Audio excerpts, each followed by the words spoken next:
Yo, what's going on, guys? It's Houston Sports Talk back into the video today, and today the Atlanta Hawks are trading for Larry Nance Jr. and Dyson Daniels in a big trade where Dejounte Murray is going to New Orleans.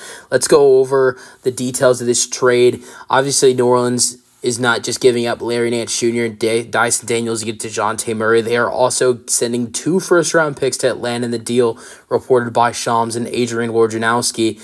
2 first-round picks, a 2025 first-round pick, which belongs to the Los Angeles Lakers, and a 2027 first-round pick, which belongs to the the Pelicans, but that could be the Bucks pick as well. So 2 first-rounders and Dyson Daniels with Larry Nance Jr. headed to Atlanta. Larry Nance Jr., who has had a good couple seasons in New Orleans the past couple seasons.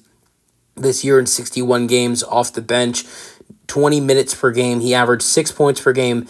He averaged 5 rebounds per game, 2 assists per game, 1 steal per game, and a half a block per game. From 3, shooting over 1 3-point attempt per game. He shot 42% from 3, and he shot over 57% from the floor. And then also with New Orleans in the 22-23 season, averaged 7 points per game with 4 rebounds per game. 5.4 rebounds per game and 2 assists per game in the 22-23 season.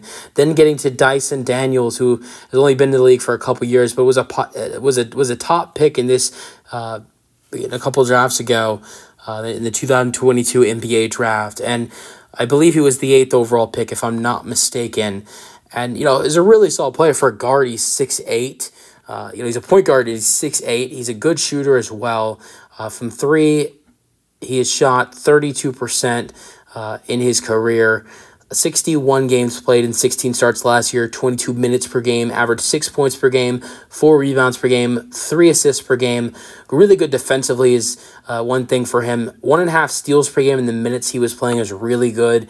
Also had a half a block per game. Those defensive numbers and those amount of minutes is really solid. And his field goal percentage was 45%. For a second-year player, I know 6 points per game, 4 rebounds per game, 3 assists per game might not sound great, but for those minutes and also the defensive numbers he was putting up with 1.5 steals and a half a block per game, not that bad. If he can get some solid minutes in Atlanta, which I really think he will, those are some good numbers. As a rookie, he averaged 4 points per game with 4 rebounds per game and 2.5 assists per game. So I think he should be a solid player for the Atlanta Hawks. But at the same time, we'll see how he does. But if he can get minutes, he'll be good. But interesting fact for New Orleans with them getting Dejounte Murray. New Orleans was they were 0-24 when trailing entering the 4th, and 2-4 in close games.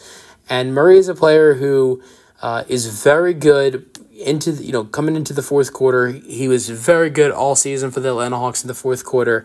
So I think it's really good for the Pelicans to pair him up with Brandon Ingram, Zion Williamson, and CJ McCollum. They didn't have to give up Trey Murphy or Herb Jones in this trade. Unbelievable that the Pelicans were able to keep their main 5 guys in Herb Jones, Trey Murphy, Zion, and Brandon Ingram in this deal.